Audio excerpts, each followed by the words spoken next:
Trazendo um destaque internacional, porque Cuba prevê um verdadeiro apagão recorde nessa terça-feira em meio ao bloqueio petrolífero dos Estados Unidos. Assunto para o nosso querido Eliseu Caetano, nosso correspondente nos Estados Unidos. Eliseu, o país já está em situação de emergência, nos conte tudo e não esconda nada, meu amigo. Seja bem-vindo, uma boa tarde. Infelizmente, viu, Cássius, já está em situação de emergência, inclusive declarado oficialmente pelas autoridades e em apagão neste momento. Muito boa tarde para você, para os nossos companheiros debatedores aí no estúdio e, claro, para todo mundo que acompanha o 3 em 1 aqui na programação da Jovem Pan. Eu estava agora há pouco realizando uma sondagem com algumas das nossas fontes para tentar atualizar essas informações sobre a ilha de Cuba. Estamos acompanhando desde ontem essa espécie de apagão geral, inclusive nos serviços da ilha de Cuba. Uma espécie de caos generalizado tomou conta da ilha de Fidel Castro ao longo das últimas horas. Cuba está sofrendo uma grave crise energética com apagões frequentes, às vezes durando algo em torno de 15 a 20 horas por dia, como está acontecendo neste momento. E isso em várias regiões do país, devido à escassez de combustível e também problemas técnicos no sistema elétrico. Aliás, o sistema elétrico já teve falhas graves, com quase 3,4 milhões de pessoas afetadas por colapsos parciais ao longo somente das últimas horas. O país produz menos da metade da energia que precisa e, por isso, depende de combustíveis importados. E é o que está acontecendo? Os Estados Unidos e seus embargos.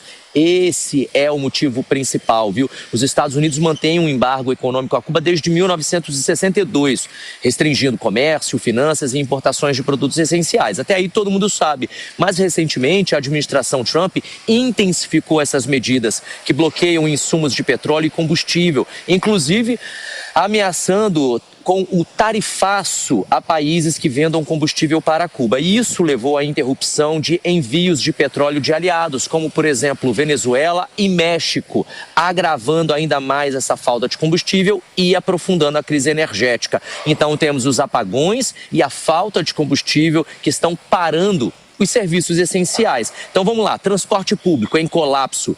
Muitos ônibus e táxis já não operam mais regularmente. Redução das aulas, trabalho e serviços para economizar energia e combustível. Há longas filas sendo registradas neste momento por gasolina e há também um aumento dos preços por lá de bens básicos, como combustível e transporte. A economia cubana está em queda livre nesta terça-feira. O turismo, o setor vital para as receitas estrangeiras, caiu drasticamente, viu? Segundo a Bloomberg, estimativas de queda de até 20% ou mais de visitantes apenas ao longo dessa semana. O PIB também já dá sinais de que pode ter encolhido mais de 15%, isso desde 2020, segundo dados oficiais. Ou seja, o país começa a enfrentar uma outra e séria grave, além da escassez de alimentos, remédios e outros produtos essenciais que já enfrentava desde 1962, mas agora por falta de importações e falta de capacidade de produção própria.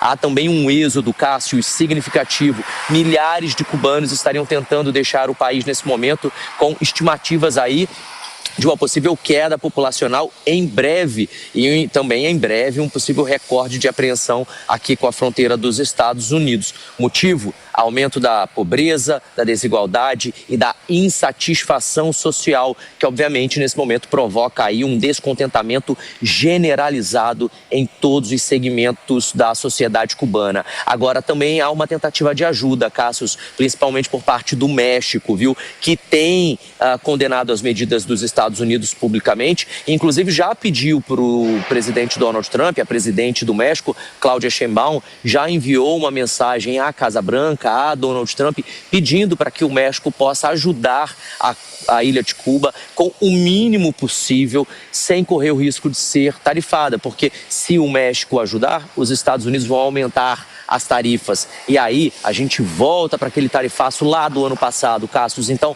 a gente vê nesse momento a ilha ruindo em si mesma e o México tentando ajudar. Enquanto isso, a Casa Branca ainda não respondeu a Claudia Sheinbaum. Claro, a gente vai seguir daqui acompanhando também essa notícia ao longo da programação da Jovem Pan. Volto com você no estúdio.